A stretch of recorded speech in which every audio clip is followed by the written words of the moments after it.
Christophe, samedi, un match crucial pour le maintien, un de plus, je dirais, mais avec une particularité, celui-ci, il n'y aura pas de rattrapage possible après. Non, on est sur le dernier match, comme tu le précises là. Mais c'est vrai qu'on s'est mis dans la tête depuis le début des playdowns que chaque match avait la même importance, pour essayer de ne pas faire monter la pression au fur et à mesure des matchs. Même si, comme tu le dis, c'est le dernier et qu'après, c'est terminé pour nous et on saura où on en est. Ce qui est important, c'est qu'on a fait le job avant. On aurait préféré une victoire à Nice ou un nul à Nice qui nous aurait garanti déjà le maintien. On ne l'a pas obtenu, on ne passait pas bien loin. On espère que ce samedi, on pourra prendre les 3 points pour être tranquille et ne pas attendre le résultat de Besançon pour attendre et savoir si on est en première division. Cette menace de relégation, on a l'impression depuis 2 ou 3 matchs qu'elle a vraiment servi d'aiguillon. Il y a quelque chose qui a bougé un peu dans le groupe, plus qu'avant. Non, c'est le système playdowns, je pense, parce que depuis le début de saison, on sait qu'on est en mode certainement équipe maintien.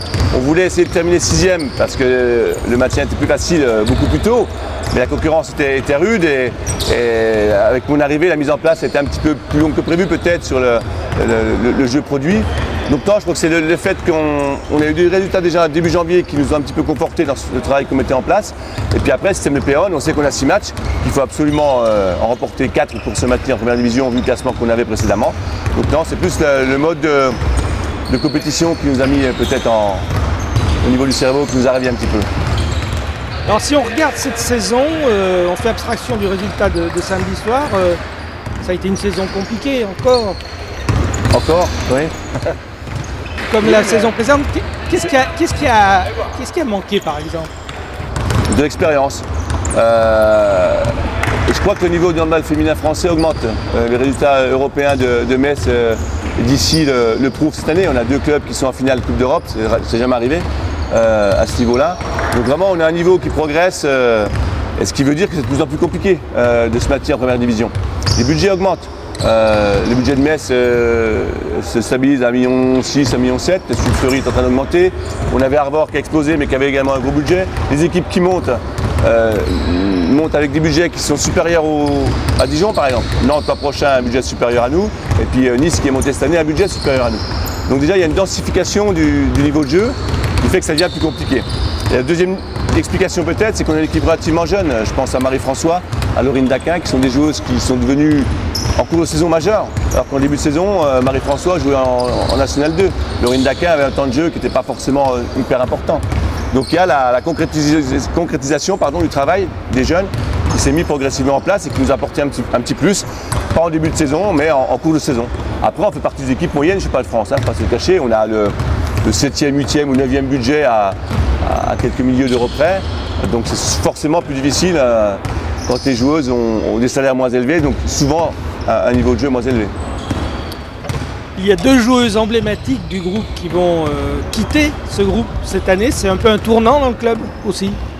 Oui, mais on s'y est préparé. Ludivine Jacquinot était déjà un petit peu en sursis. Elle était considérée comme joueuse amateur. Elle s'entraînait 2 fois par semaine, plus une fois toute seule. Donc c'est plus son expérience que ses qualités physiques qui ont été importantes et qui sont actuellement importantes encore en play-down. On a encore vu contre Toulon dernièrement.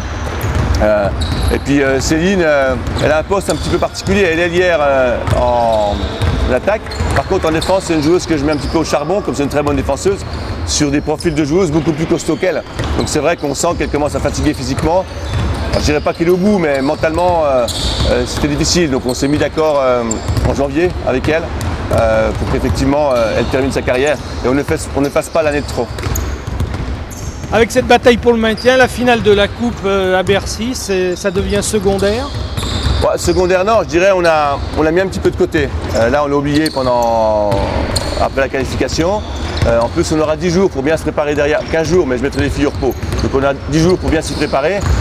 Non, c'est pas secondaire, une fois que c'est secondaire ponctuellement, sur cette semaine particulièrement, mais après je vous assure qu'à partir de mercredi prochain, quand on va reprendre l'entraînement, surtout si on est en première division, ce que j'espère de tout mon cœur, on sera en mode préparation à 100% pour essayer de gagner cette Coupe de France. Oui, parce qu'aller à Bercy alors qu'on est en 2e division, comme on dit couramment, ça prend un peu désordre? Ouais, ça fait désordre, mais ça peut arriver. C'est pour ça qu'on a détaché vraiment ce mini-championnat de play-down et la Coupe de France. Même les modes de préparation étaient différents sur l'aspect mental entre la Coupe de France et les play-down. et même physiquement, on a bossé différemment pour ces deux compétitions. Donc on les a bien détachés, comme ça on n'a pas tout mélangé et je pense que c'est la meilleure solution. Dernière question, je ne te demande pas un pronostic pour samedi. La victoire.